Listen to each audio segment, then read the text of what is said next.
Você sabe o que é epigenética? Epigenética é um mecanismo programado dos seres vivos envolvido na expressão gênica. Ele liga e desliga genes, é ele que controla a aparição de novos traços físicos ou omissão de certas características dos seres vivos, ou seja, ele é um mecanismo 100% envolvido na adaptação. A adaptação é guiada por sistemas programados que ligam e desligam genes.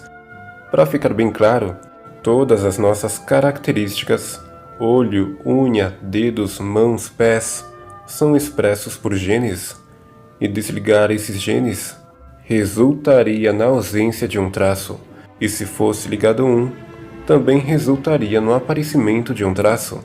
Ou seja, nosso DNA é um projeto para humanos. Nosso DNA é um projeto para criar humanos. Ou seja, esse mecanismo deve ser extremamente sofisticado, bem planejado para que genes essenciais não sejam desligados. A epigenética deve identificar e detectar. A epigenética é mesmo incrível. Seu sistema é coisa de profissional e não de amadores. Mas antes ela não era conhecida.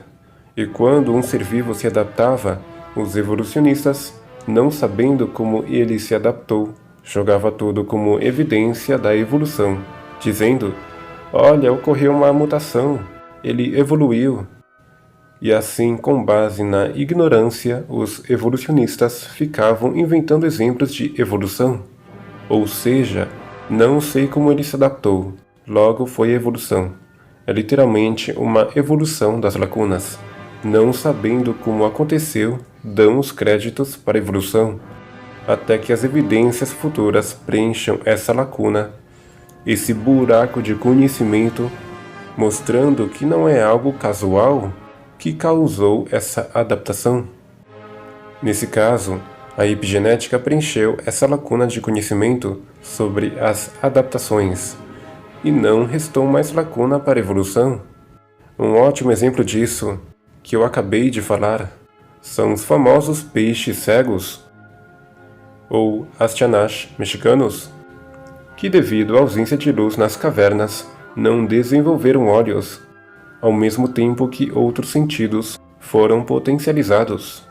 Veja o que foi dito nesse artigo. O cavefish perde tecidos oculares críticos dentro de alguns dias, após o início do desenvolvimento dos olhos.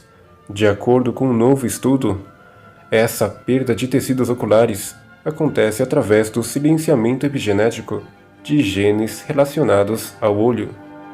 Ou seja, surgiu um rival para a evolução, que também explica as adaptações morfológicas, e explica de forma muito mais técnica do que simplesmente alegar sorte das mutações. Entendeu? Esse outro artigo, de forma muito mais detalhada, explica como aconteceu essa adaptação. Em vez disso, um processo chamado metilação silencia dezenas de genes envolvidos no desenvolvimento do olho. Em vez de alterar o código genético, anexar grupos metil a um gene garante que suas informações sejam ignoradas. No cavefish, isso significa que os embriões começam a desenvolver olhos, mas no quinto dia de desenvolvimento, eles se decompõem. A pele e os tecidos conjuntivos crescem sobre os olhos pequenos e cegos restantes. É precisão incrível. Apenas os genes que deveriam ser silenciados o foram. E ainda é explicado quais os resultados de tudo isso no desempenho do cérebro do peixe para trabalhar melhor os seus sentidos. Na revista Frontier in Science, os cientistas, buscando explicar esse fenômeno da epigenética nesse peixe, fazem a seguinte confissão: a espécie Astyanax mexicanus, com seus ecomorfotipos cegos e avistados, tornou-se um modelo original para desafiar a evolução do desenvolvimento de vertebrados.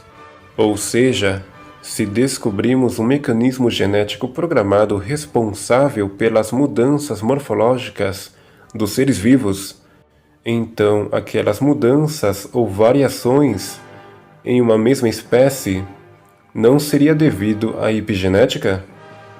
Aquelas diversificações que observamos no registro fóssil poderiam ter sido causadas por mutações aleatórias ou pela epigenética. Antes, o pressuposto era de que apenas poderia ter sido mutações, mas a epigenética veio e está competindo contra essas lacunas de conhecimento da evolução. E vamos ser sinceros, ela se apresenta muito mais confiável do que a mera alegação de mutação sortuda, porque mutações são acidentes. Os acidentes destroem, não constroem. Elas tornam o útil em inútil. Por isso, a vida luta contra as mutações, com seus mecanismos de reparo do DNA. Estude esses mecanismos e você ficará impressionado. Outro exemplo de epigenética que desbancou a evolução são os tentilhões de Darwin. Veja o que foi dito nesse artigo.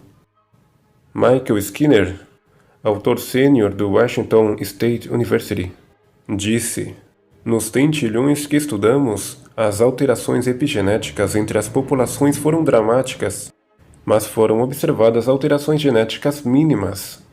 Acreditamos que as diferenças epigenéticas podem ser um componente hereditário que pode explicar a rápida adaptação dos tentilhões de Darwin ao ambiente urbano. Essas espécies de tentilhões têm dietas distintas, o que pode explicar as diferenças nos padrões de metilação, já que a dieta é conhecida por influenciar a epigenética. Este é um novo mecanismo que não é seriamente considerado na biologia evolutiva. Neste momento, a epigenética é o motor da variação da adaptação dos tentilhões, e tudo indica que esse traço de epigenética também está envolvido no aprendizado do canto do tentilhão zebra, apenas não está envolvido no dimorfismo sexual. Em conclusão, nossos resultados indicam que a metilação do DNA regula a dinâmica da expressão gênica do neurodesenvolvimento através da atividade do fator de transcrição, mas não explica os padrões de expressão gênica sexualmente dimórficos no telencéfalo do tentilhão. Veja como a epigenética lança luz sobre a adaptação. Algumas décadas atrás foi registrada uma seca nas Ilhas Galápagos, e nesse período o bico dos tentilhões cresceu 5 centímetros a mais. E a hipótese que surgiu nesse período foi exatamente essa que vocês estão imaginando? Os evolucionistas, com base nessa ignorância e no desconhecimento sobre qual mecanismo que causou essa adaptação, jogou tudo na conta da evolução. Ou seja, usaram a ignorância como um terreno fértil para a evolução. Porém, depois que passou a seca, o bico dos tentilhões voltaram ao normal, deixando claro que não passava de um caso de adaptação pré-existente na espécie, ou seja, zero de evolução. Tudo indica que a epigenética está grandemente envolvida nesses fenômenos, pois é ela que controla a ligação e desligação dos genes. Ela potencializa a expressão e minimiza a expressão do gene. É isso que ela faz. Portanto, dizer tentilhões de Darwin está errado. O correto seria tentilhões da epigenética. O mecanismo de adaptação é a epigenética e não evolução. Como a epigenética é relativamente nova e ainda existe muito para se descobrir, ainda encontraremos muitos mecanismos de adaptação programada em outros seres vivos. E como os evolucionistas não gostam de questionar a evolução, mas chegam aos dados científicos partindo de uma conclusão para analisar os dados, e assim voltam à conclusão, ou seja, têm um raciocínio viciado e circular na evolução. Eles não perguntam como aquele mecanismo surgiu, mas perguntam como a evolução deu origem àquele mecanismo. É literalmente um dogma. É literalmente um dogma da ciência moderna, infelizmente. E por isso, os evolucionistas desses artigos descobrem a epigenética e tentam dar todo o crédito à evolução, sem nenhuma justificativa científica. ou seja, acrescentam hipóteses e não fatos? E o que nos interessam são os fatos, correto?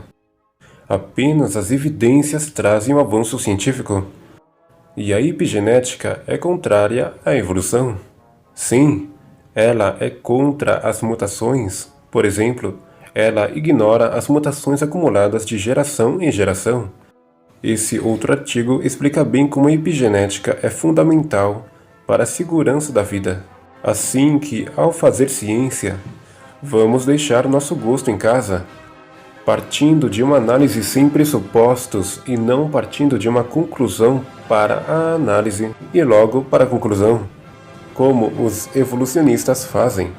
Mas vamos deixar que os dados apresentem espontaneamente a sua conclusão. E só depois vamos comparar com aquilo que acreditamos. Isso deve ser feito em todos os dados científicos. É assim que se faz ciência. E a epigenética se apresenta compatível com uma origem planejada. Com uma origem planejada e não acidental. Essa é a conclusão espontânea que podemos obter.